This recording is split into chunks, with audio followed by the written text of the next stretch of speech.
Hello YouTube, this is Morgan Airspeed Prime here with my next The Dragon Prince video.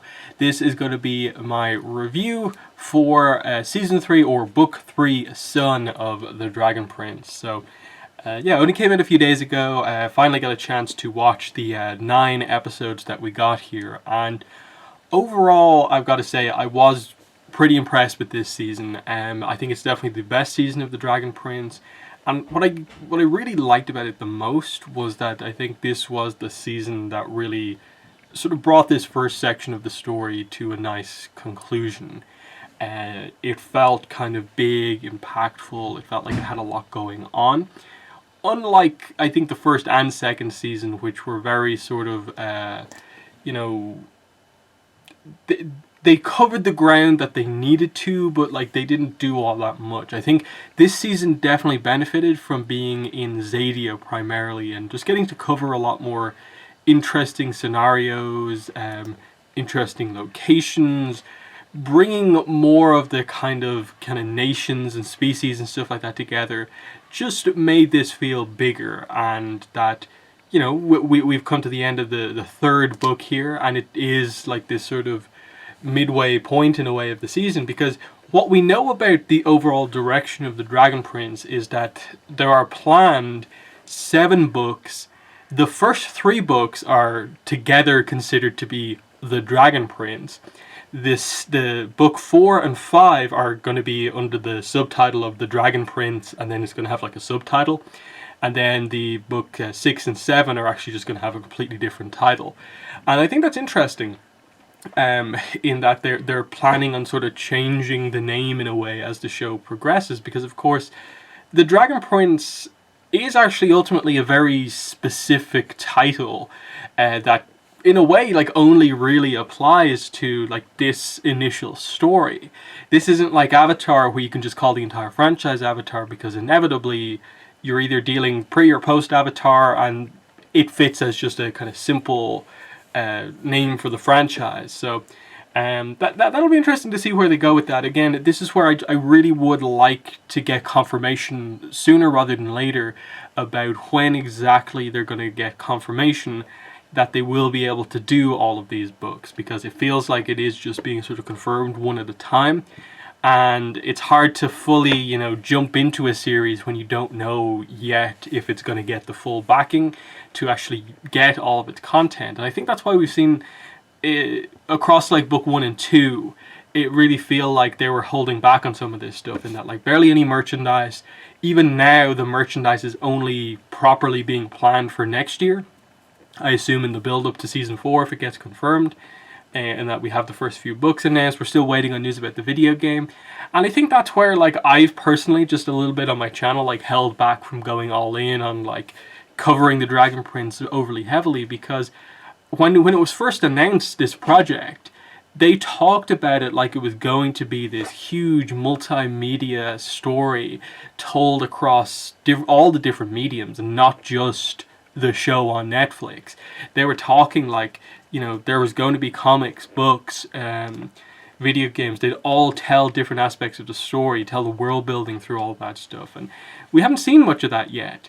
And that's where like I'm hoping these first few kind of books, the first few pieces of merchandise deliver on that front, and we can properly get in. But that will involve a commitment from Netflix to making sure the rest of the series actually happens. Because this season to me was the sort of like season that confirmed to me that like, yes, if they get that confirmation that they're able to do the next like 40 plus episodes to finish off the Dragon Prince Netflix show, I think they can go to some very, very good places, because I think finally this was the season that showed the potential, the true potential of the Dragon Prince that it actually has, that we've seen glimpses of in the first and second season, but now we kind of saw, yes, we are going places now. And that, like, in many ways you could almost look at this and be like, yeah, this really did almost like wrap up a large amount of the plot points. And if not for that one scene at the end, basically, with Claudia reviving Viren, and then the confirmation that like Aravos is kind of being like going through some sort of transformation process, there'd be no like immediate setup for like what is next. They accomplished the goal that they set out to do. This is like the equivalent of like, you know, Aang defeats the Fire Lord already. That sort of happened, but they're setting up something for next. So this is where, you know, it's going to be really cool to see where the world building goes from here, to explore some of the stuff that they've only teased at and hinted at. And I'm wondering, like, will we get like a little bit of a time skip as we go on? And I think that's what I'm interested to see, if indeed like the sort of information that we got from some of the conventions over the last year is true. If the next season is going to be under some sort of a subtitle like the Dragon Prince, you know, something arc or something like that. That could be very cool to see, like new character designs, you know, move the story on a little bit more, see where the relationships are, see how, you know, characters have, you know, developed into better leadership positions and so on. That's longer term storytelling. That's what I'm intrigued to see. Will the Dragon Prince sort of do what Avatar in a way has sort of held back from right now, and that is like covering the different stages of the characters' lives in detail, and not just, oh no, you saw most of their story here, we'll show you them much older here, but you don't get to see much of the middle. I'm wondering, will they do something like that here? But yeah, let's get into more of the specifics on this season. I talked about that overall, I think it's good, but into the specifics now. I'll start off with, I suppose, like so much happens actually, it's kind of difficult, but I think the thing I want to talk about actually first is romance. The fact that they did commit to that relatively early on in the season, and apart from just a little bit of drama, they just went for it, no problems. I was very, very happy to see that. I am not one of these people who really likes these romances where you tease it and tease it and tease it for seasons upon seasons upon seasons, and it's just awkward beyond belief.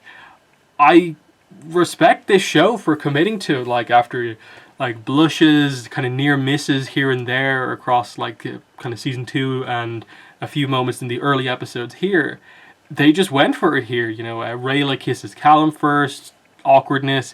Then Callum kisses Rayla, awkwardness. But then they just admit that they do both like each other. And then by the end of the season, we have the I love yous, and they're a couple.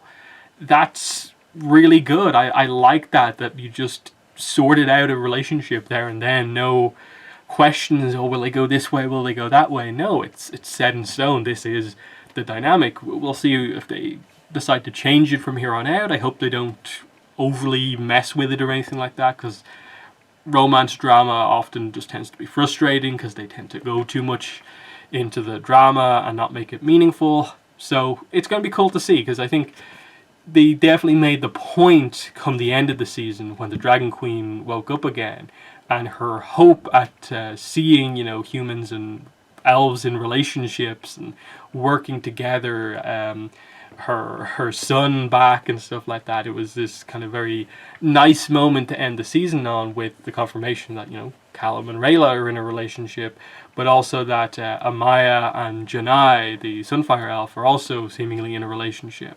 That was just a nice kind of thing to have going on.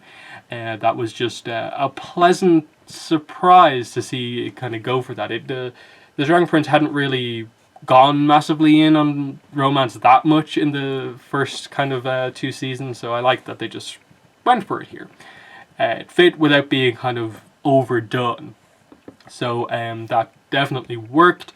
And then in terms of this with character development for Callum and Rayla as like the two sort of main characters here, with Rayla, the main thing that they really did here was they had obviously her return home to find out that she's sort of been made into a ghost by the clan, that she sort of ended up being kind of treated in a similar way to her parents, by like, you abandoned them like they abandoned their posts.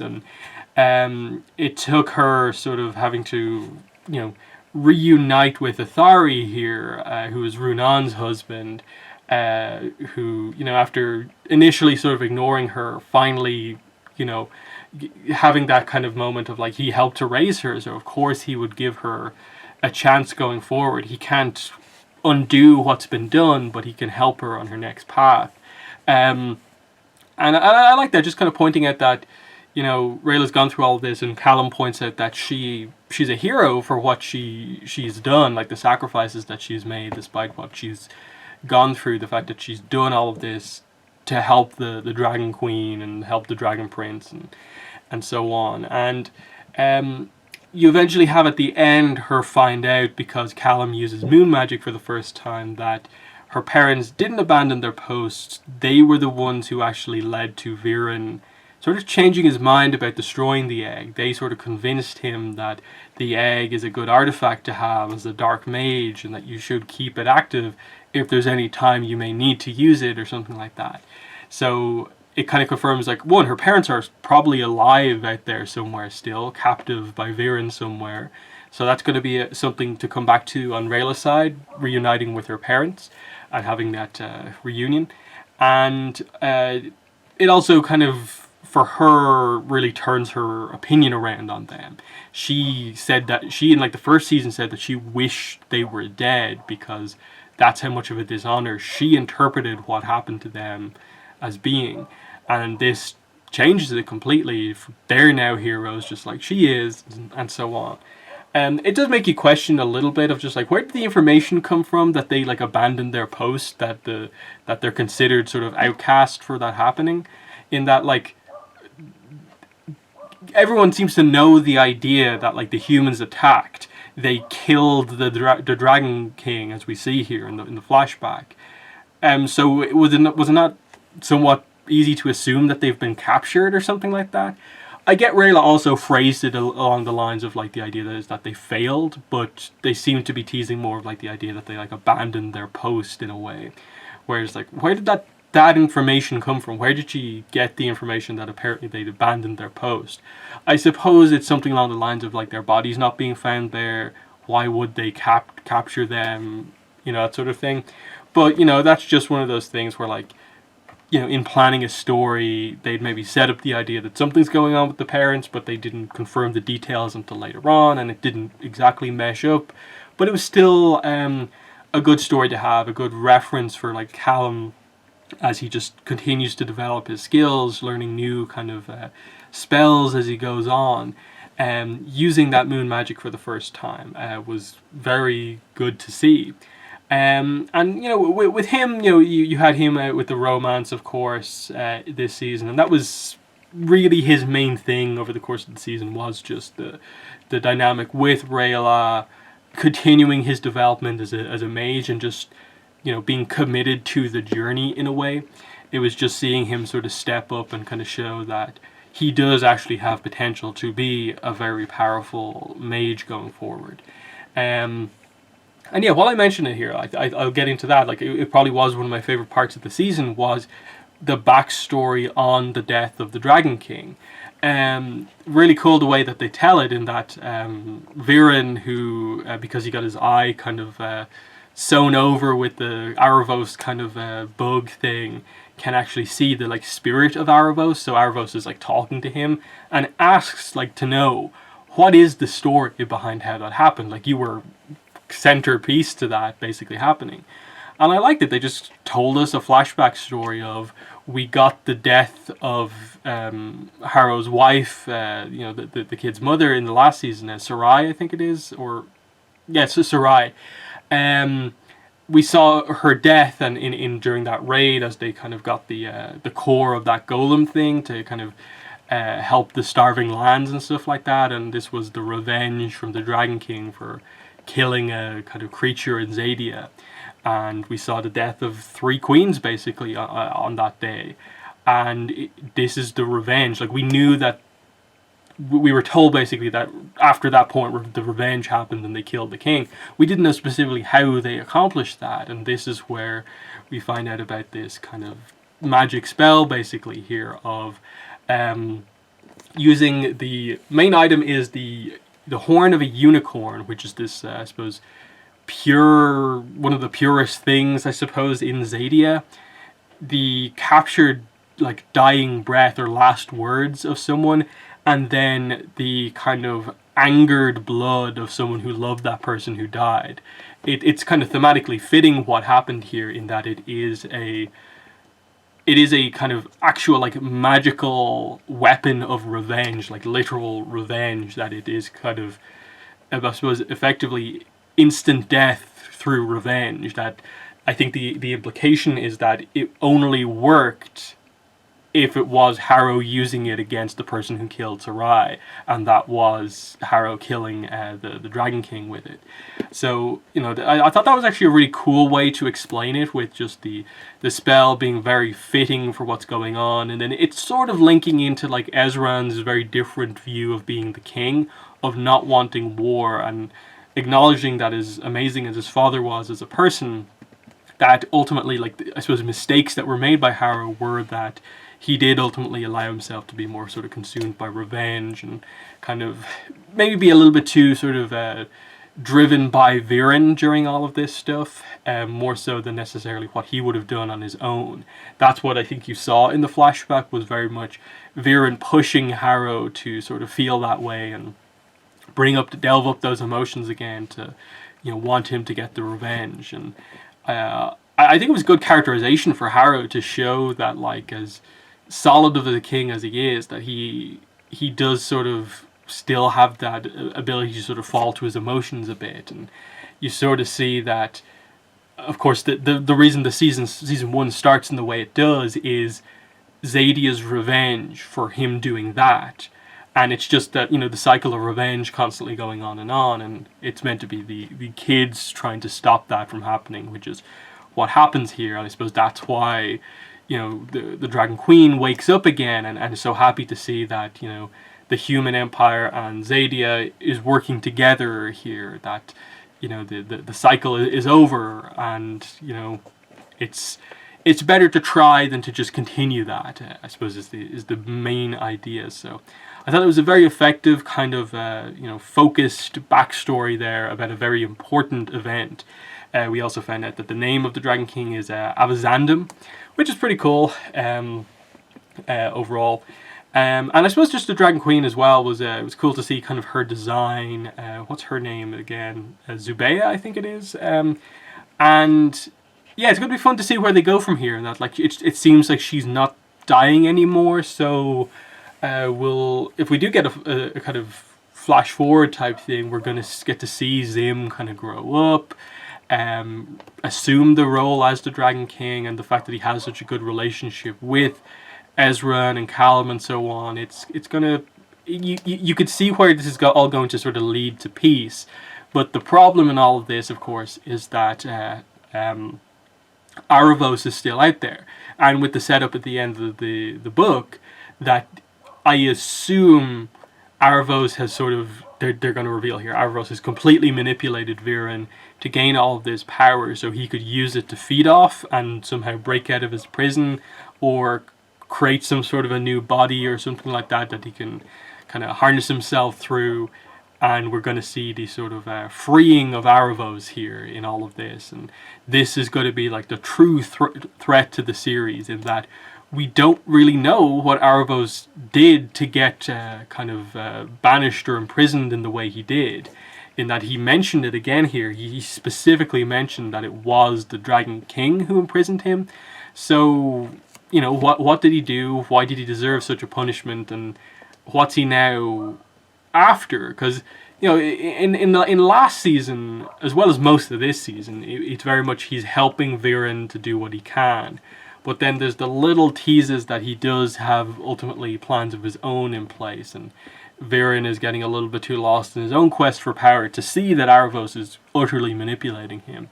Because I suppose Viren is, in his opinion, he's controlling Aravos. He is the host here, not Aravos. So, the manipulator getting manipulated, it's a good setup for sure. And I assume this is where Aravos will want his revenge for being locked up for so long, and he will try and take that against the Dragon Prince, I assume. So that's the clear-cut setup going forward. What else do we have here?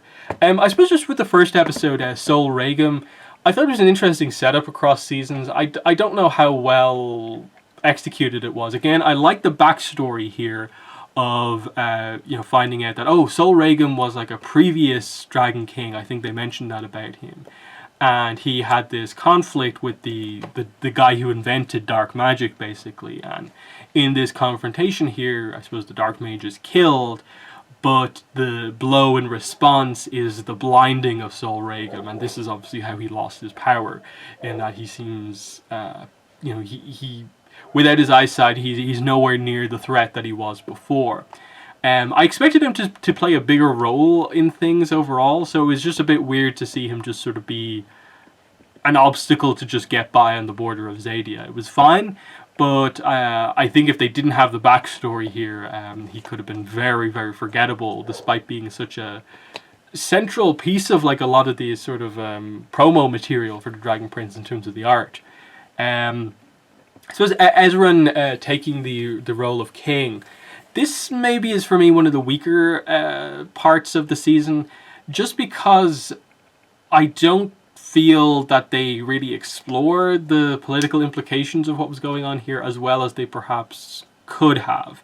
Like, I get what they were going for. They have the Prince of Neolandia kind of come in, and after all the assassinations that have been happening because of what Viren and Arvos did last season, his father's been, they say killed, like injured at one point. Like I think Ezran says he's still alive, but he's like out of action.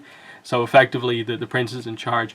They made him sort of represent the sort of old way of doing things, of just taking revenge. Like something happens, you take revenge regardless of what happens, you just go for it. And that's what they were going for here. Ezran was trying to present the more idealistic approach, even though it's not the realistic approach, and the conflict that was at play here. And then ultimately the other advisors manipulating behind Ezran's back to realize that they need someone who will act. And as much as Viren is someone who did stuff that was wrong, he's at least a leader who does act. And so, I think there was some confusion about the whole idea of like, wait, they made a deal with Ezran where like he would abdicate but also put himself in prison, and in response they'd free Viren, who was still accused of what he did, like he killed people and stuff like that. I think they just got a little lost and didn't explain things particularly well there in terms of like, wait, what's happening here? Like, I get in the aftermath of this, this is around the time when Soren realizes that he sort of has to organize some stuff here, that they need to protect a lot of the people who are loyal to Ezran in all of this, and he helps them in their escape and so on, which I think leads into probably my favorite arc of the season was, I think, just Soren in general. I liked what they did with him last season, and there was there was a good setup towards like what they're going for, but overall I'd say Claudia was the more interesting character last season. Here though, Soren really stood out because I think they used just that sincerity of the character, that because he isn't the most intelligent character, everything he does is sort of in a way like kind of pure and honest. He doesn't overthink it. He sort of has his view on what's good and what's wrong.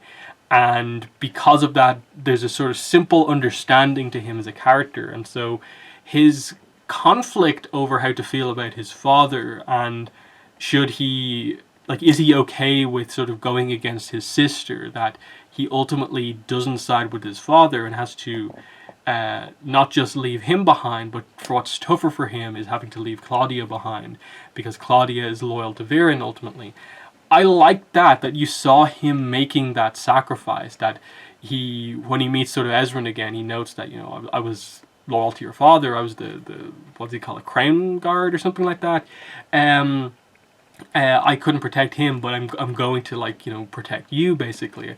I thought that was really well done. Even the more kind of honest conversation he had with Callum later on, where he just apologized to him, and it was such a great, I wouldn't go as far as to say character turn, but like redemption, if you do have any issues with Sword for previously doing stuff that was wrong. I thought it was just great to see him make the right choice, be conflicted about it, but ultimately make the right choice. And so it makes like Claudia's decision ultimately to really stick with her father all the more sort of heartbreaking, because you know how close she was to basically making the same decision as Soren, but because she is so similar in so many ways to her father, that is the thing that ultimately keeps her with him. And it was only because I think there was a clear distance in a way between Soren and Viren that caused that lack of loyalty. The fact that for most of this season we did really see Viren speaking down to Soren really disrespecting him in terms of his intelligence and stuff like that, directly sort of lying about scenes they've had together and so on. And I thought it was just great to see Soren sort of freed up away from like his family and able to step into like that sort of leadership role that he is good at, and sort of be this really kind of strong combatant in the battle that happened. And just you saw his drive as like one of the main characters. I thought it was just super well done in my mind. And yeah, it does put Claudia in a very interesting position as we go forward in the show, in that obviously she's like Callum's friend.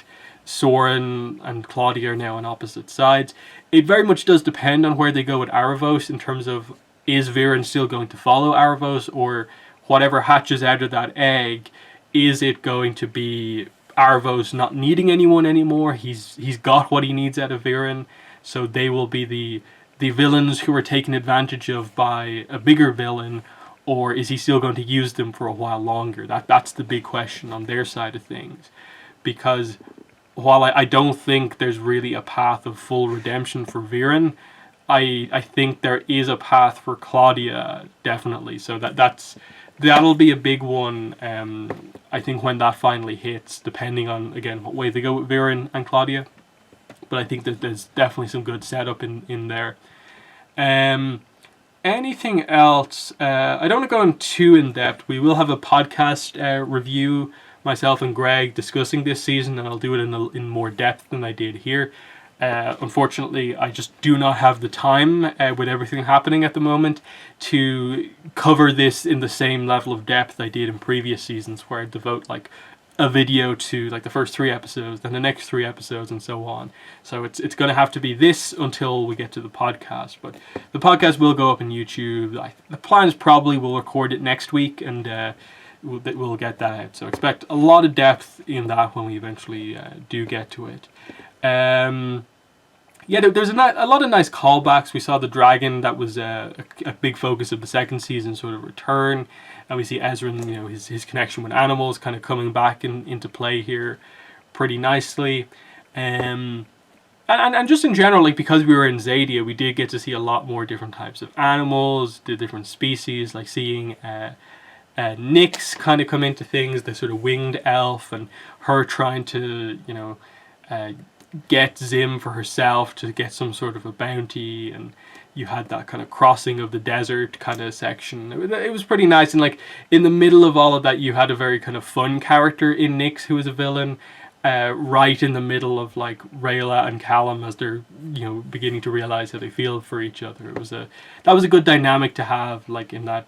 Right before they've even officially confirmed it, she's thinking like, do you guys need 1 blanket or 2 and stuff like that, and she borderline kind of helps them kind of realize how they feel for each other. And it was just kind of fun where like they finally become a couple and she's just like right there next to them sort of watching this happen. But either way, some pretty good stuff.